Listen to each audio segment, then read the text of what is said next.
There's Danny Flexent here for Seconds Out. Delighted to be joined by Frank Warren. Still light on his feet, apparently. Delighted to nearly fall over there. Yeah. Oh, good, Dan. How are you? I'm very good, thanks. Good. Magnificent. I'm magnificent, in fact, because Magnificent 7. You looking magnificent. Return of the 7. Return of the 7. 7 right again. Yeah, that's a typical Frank Warren topical reference there. But yeah, I've seen the films. I hope everyone else has as well. I was at the original Magnificent 7, which was a great show. The most recent one was good too.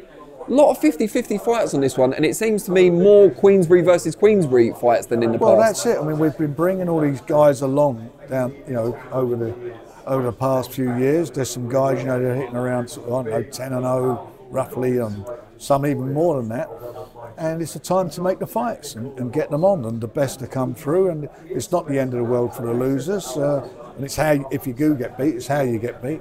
But there are some great fights there. For us, one of the super bantamweight divisions, a division that we've invested in very heavily with really good fighters. So there's some great matchups there to be made. And considering Dennis McCann's coming off that fight with Baluta, David Adelaide, if that gets over the lines, coming off a defeat to Fabio Wardley, is it make or break for those guys because they're straight back in tough fights? Yeah, they're tough fights, but they want to get back in. They got to fight their way in. I'm hoping David Adelaide will be in against Solomon. It's a fantastic fight. Obviously, he's got some problems with the Boxing Board of Control, suspended at the moment over his behaviour in Saudi. And I'm hoping we get that hearing on very, very quickly. And pending him, or the outcome of the hearing, then he'll be in the opposite corner, Solomon. Hopefully that'll be the case. Is there a chance that the loser of those two fights, the all Queensbury fights, might find themselves not out of a job, but on sticky ground with Queensbury? Not sticky ground at all. No, I mean, it's like how you lose, and also you can't just, guys get beat. What are you going to do? Just dump them? We don't do that. We've got commitment to a few guys. And as far as I'm concerned, I would say got a relationship, but you like the guys, and if they come and do the best they can, which is all you can do. You can only do the best what you got, and sometimes it doesn't work out. You can't just dump them. I mean, Joe Joyce last year, prior to those two fights with Zhang, and certainly going into the first fight with Zhang, everybody, he was like the danger man. Yeah. He was a danger man in the heavyweight division. He was the fella that they were saying would give Tyson his toughest fight. And the Zhang fight, the first one, I mean, if he hadn't got cut, it'd have been interesting to see how that turned out. But the second one was quite emphatic. And now he's from the year of the snake, he's now 2024, and he's got to try and re-establish himself and see if he can get back to the higher echelons of the division, and that is in his hands. And we talked to Joe earlier. He said, despite the back-to-back defeats to Zhang, he never considered retirement at any point. Did you think he might walk away? No, look, if he wanted to retire, then we would support him. But he feels he's got a lot to give, and we will see whether he has or not on that show, because he's not coming back with somebody who's coming to make up the numbers.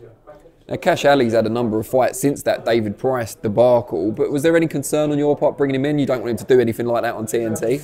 Well, I hope he doesn't. As I say, I know he's a hungry fighter, but I hope he behaves himself. That one never gets old. We want to talk about some Saudi happenings as well. We're obviously not far away now from Fury against Usyk. Has your confidence in Fury wavered at all as it gets closer to the fight? No, I'm a big, I believe in him. I think he's the best heavyweight out there. And I know obviously people have, feel there's some question marks after the last fight against Ngannou. But for me, he had an off night, but off night that he won a fight. I've seen fighters have off nights and get beat. He won the fight. And we will see. You've got to look at Usyk as well. Usyk against Dubois. Dubois shows that he can be hurt. We know he's vulnerable to the body. Will Tyson exploit that and or go, have a different way of going about it to win the fight, to get the victory? I don't know. I fancy him, big time Tyson. I'm not going to bet against him. If I thought he would lose the fight, I would try and talk him out of having the fight. And another huge one was announced, of course, at the press conference on Monday, Knockout Chaos, which is a very good title, I think. Was it yours? Or was it Turkey, Al Sheikh's? No, it was. I've got to be honest, it was HU, yeah. Yeah, I thought it might be.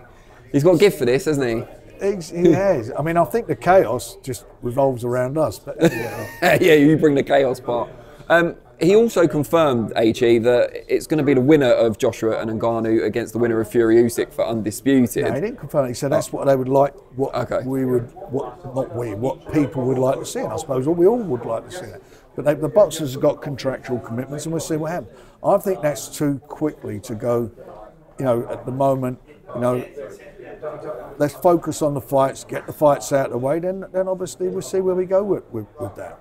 I mean, it could even be that they have a rematch, Fury and Usyk, and Joshua gets Hrgovic in the meantime. There are a lot of permutations, and let's get the fight out of the way first. That's what everybody wants to see, and they got to come through. You know, and certainly as far as Tyson and AJ, they've got to come through their respective fights.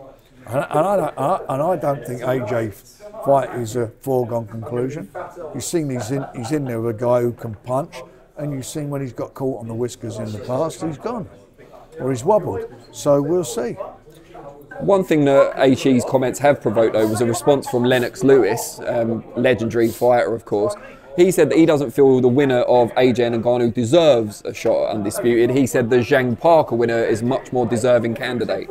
What do you think about that? Well, I think Zhang should get a shot at the full title. He's the interim champion, and it's a tough fight. You know, Joe Parker suddenly found some momentum after getting beaten in a very good fight by Joe, and then Joe loses to Zhang. He's come back, so it's a bit of a merry-go-round at the moment. But yeah, I mean, they're all of these fights are good fights. Whoever they fight, they're good fights. They're all good fights, and they're all jockeying for the position. As I said last week, everybody's jockeying for the position to fight the winner of the 17th. With your promoter's hat off, because you work with Zhang, obviously, do you think AJ deserves the shot more than Zhang?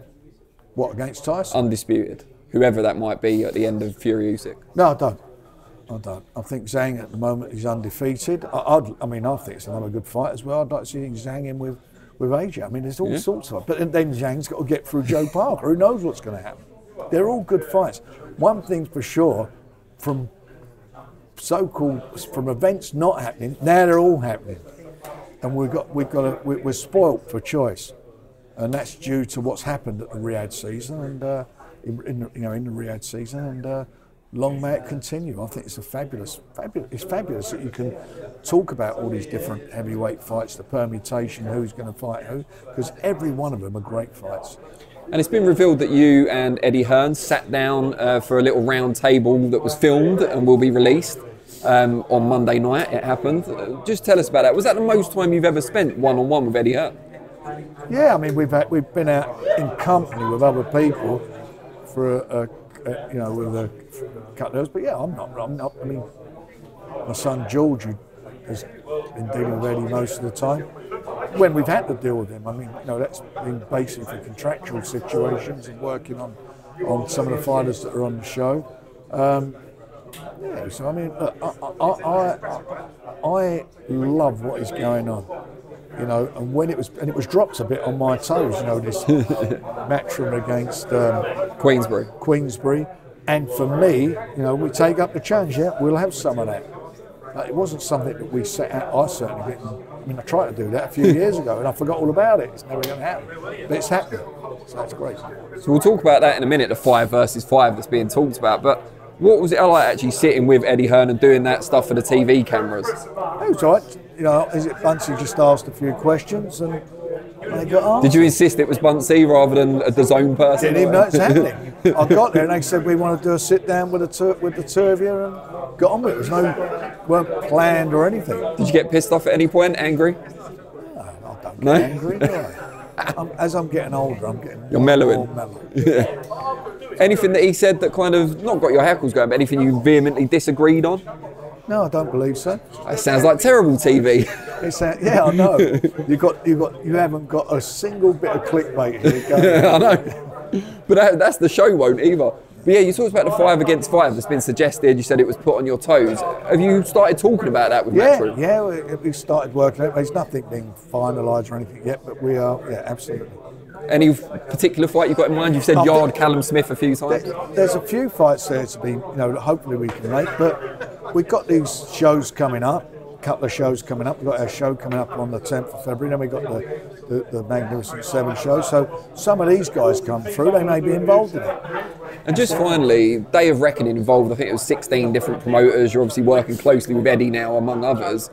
Why has there been no involvement from Sky and from Boxer in any of this? Why have they not been invited? Have they not had any fighters? What's the... We, as far as the heavyweights concerned, all the heavyweights of matter are basically between us. Feel bad for them at all? You used to be with Sky, of course. I'm not even thought about it. I'm with TNT.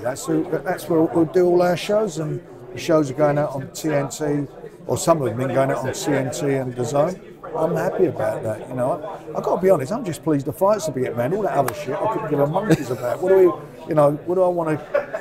It's not my problem. Good stuff, Frank. Really appreciate your time. Pleasure, Always.